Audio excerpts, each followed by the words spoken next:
should own AI? The developers, the big tech companies, or the public? I have never really thought about who should own it.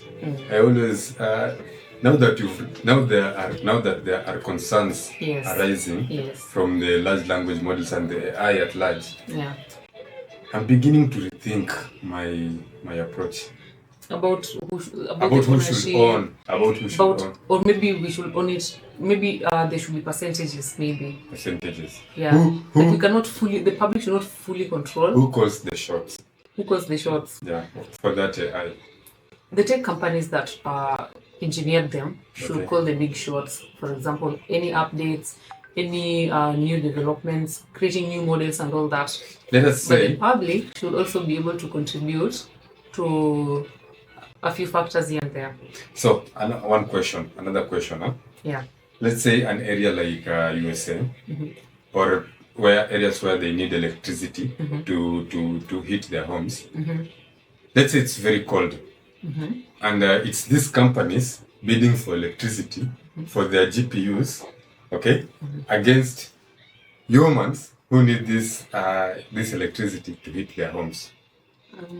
How is it going to go? How is it going to go? Yeah, there are like a million homes that need electricity, okay? And this other side there is AI that needs the same electricity. Okay? Yeah, I've understood the question. It's like you're asking who should be prioritized. How are we going to? You see, how are we going to go about it? Yeah, that one is a difficult one. Because there's this issue of these AI companies are able to pay, even if you increase the price to maybe 10 times fold, they're going to pay. These homes, they are humans, but chances are they cannot spend 10 times more on electricity. Chances are. Yes, obviously. So, at that point, we have to decide: are we going to switch off this AI, or are we going to switch off these humans? What if these humans are using AI, which is already happening? That's a tough question. Okay, that was a very simple question to a very complex issue, but I just wanted to paint a certain picture so that you see that at some point we are going to compete for resources, and it's very, very important to know who should be given priority, but at the same time, who calls the shots. Will intelligence ever become conscious? This is a question moving rapidly from science fiction to a serious scientific debate. Some experts now believe AI systems, like large language models found in apps like ChatGPT or Gemini, could soon reach a level of intelligence that sparks true consciousness. With rapid advancements in AI and neuroscience, experts agree on one thing: we must understand what we are building before it changes who we are. This intelligence thing and consciousness. Yes. You remember that time I asked you, do you think like AI is going to have common sense? Do you think it's going to overtake humans and all that? Many people are still concerned. One day it will. You see, we are only 4 years in. Okay. We are only 4 years in terms of product in the market. In terms of the product in the market, the research is a little bit longer, but product in the market, we are only 4 years in. That's still a toddler. That's still a toddler. But you see, my argument is AI has intelligence, but humans have both consciousness and intelligence. And AI has the intelligence that we humans have fed it.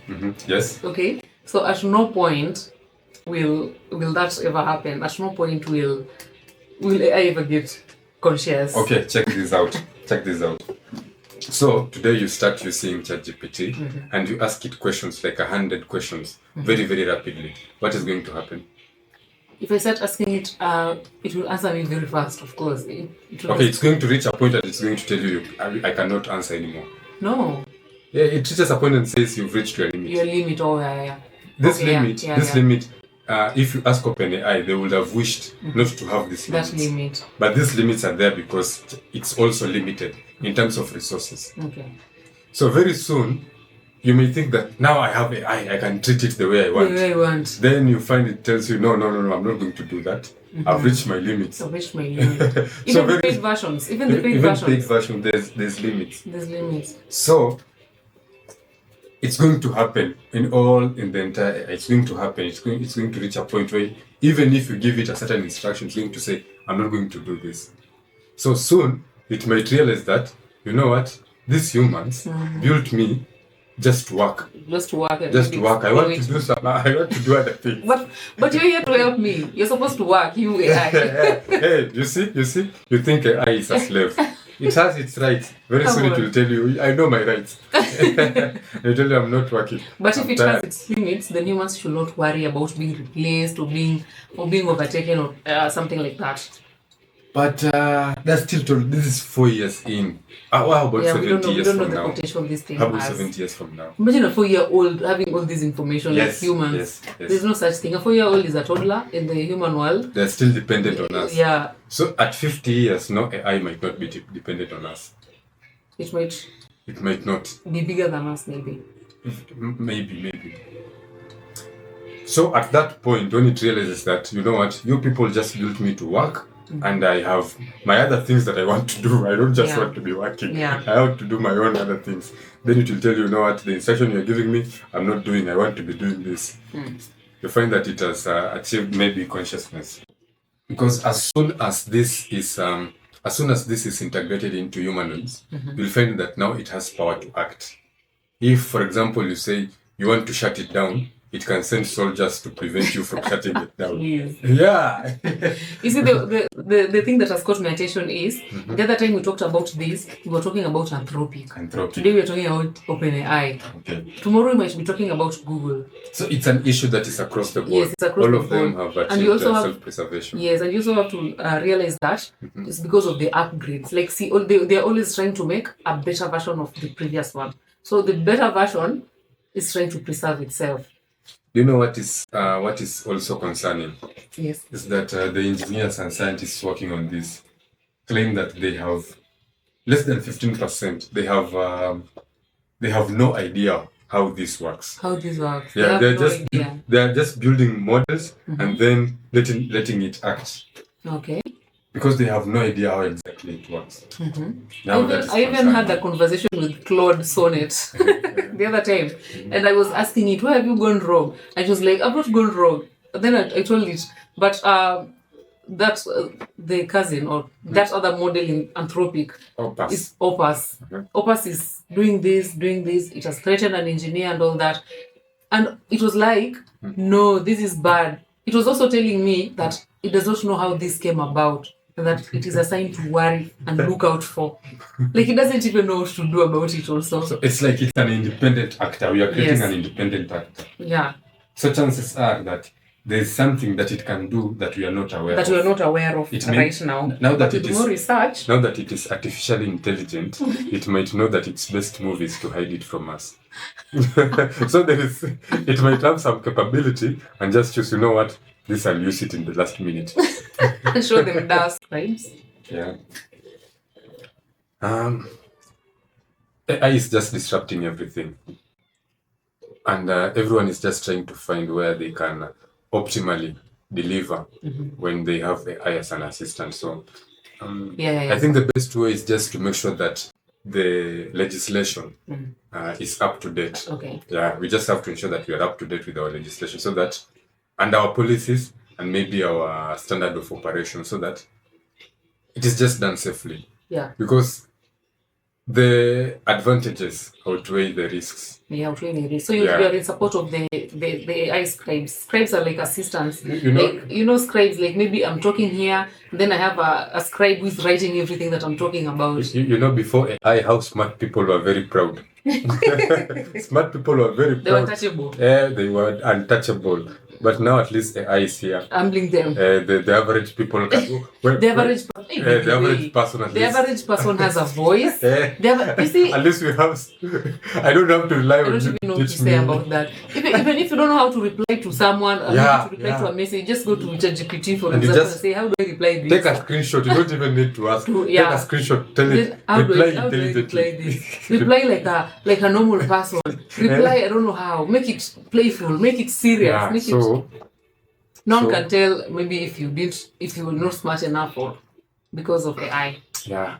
I'm also in support of the AI scribe thing because at least they're not humans. Because humans judge. When you're sitting there with the doctor telling him, no, I don't even know what happened. The doctor is just acting professional, taking the notes, maybe typing there, but he's like, But even yourself, the ChatGPT can just be your second opinion. Even before you go to the next doctor. Yeah. After just meeting the first doctor, the AI can be your second opinion before you go to the third. So you compare. Yeah, you can compare the notes.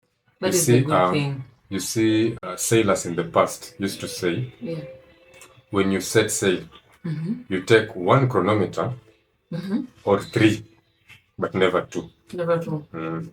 I can break it down. So that when 1 chronometer tells you it's 11 a.m., you just choose to believe it's 11 a.m. But if you have 2, and one tells you it's 11 a.m. and the other one tells you 9 a.m., now you are in a dilemma. You're in a dilemma. But you have 3, you can vote.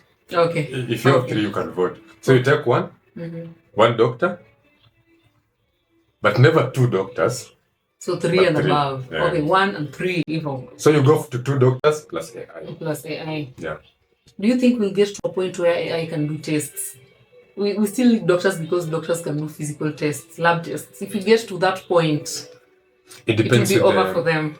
Yeah, but Internet of Things, when we arrive at the full integration of the Internet of Things with the other gadgets, maybe you enter into a hospital, a needle just shows up from nowhere, takes your blood. Like those smart restaurants where they have what are they called? Waitresses and waiters. They do the robots. Yeah. They just come. Yeah. Everything is just automated, and then I think maybe at that point, but we still need people to develop those things and people to guide the people who are developing them. Yeah. We might get there. We don't know the future. We definitely. Yeah. Ethics. Automation is good because it frees up a lot of time so that we can live a more quality life. Okay. Maybe have time for our families, for our hobbies. Yeah. Okay. You see the way we have AI. You see, even in human studies in school, we also we learn about ethics and humans and ethos. You remember? Yeah, I think so. The same thing is now applying to AI. Do you think this is the right way to go? Which way? Like ethics. AI must have ethics because you see, at the end of the day, human life is the most precious thing on this planet. You must preserve it. So when we are the top priority, the humans are the top priority. Yes. Okay, as a species. Yes. So we must have the guardrails. We must have the foundations of anything that we are building.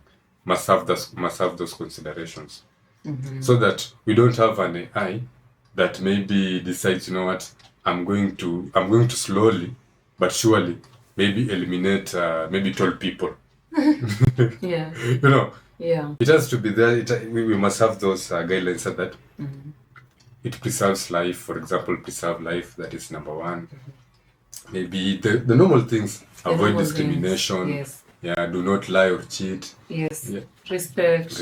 Things like How that. to interact with. Yeah. I could have said people, but this is AI. I don't know. Yeah. So it's clear that AI can improve lives, but only if there's accountability and ethics.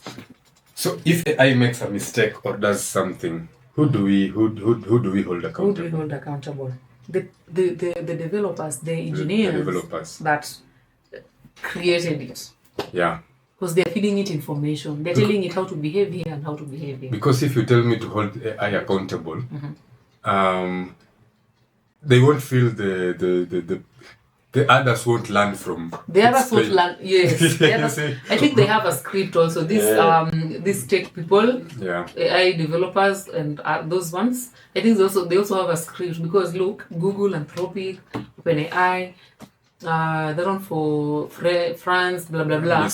Mistral. You see, I think they have a book guidelines. I was looking for that one. They have guidelines on how to create this thing. But I am amazed at how you see these people that are building things that we need. I'm amazed at how they are ethical by nature to some extent. from their foundation to some extent. Okay. Because you see, none of these talented Yes. people who are building this Yes. has maybe built an AI that maybe exploits us. Because humans, We have just decided maybe let's just do this, let's just do it for the good of the humans. for the good of the human For the good of race the or people. They people. haven't. Yes. But if we had maybe some other crook, if they were crooks, imagine if these people were crooks. Let me tell you, imagine what they if would one have person done. tries to do that, they will be caught. They will be caught, they'll be held accountable. Did you know AI was being developed? Okay, I didn't know it was being developed. When did they start developing it? In the, was it 60s or 90s? No, just, not AI, OpenAI. OpenAI, no. What? Sincerely OpenAI was, speaking, the first time I heard about OpenAI was when I first interacted with ChatGPT. that was, ChatGPT dropped in 2021. Yes, So they started around 2015. 2022. They That is started the first time I heard about it. Yeah, so if they wanted to do something bad, They would have done it. they would have done They would have done it. They would have done it. Yeah. So, but they were good people. They were good people at least. They're building something that hopefully will improve our lives.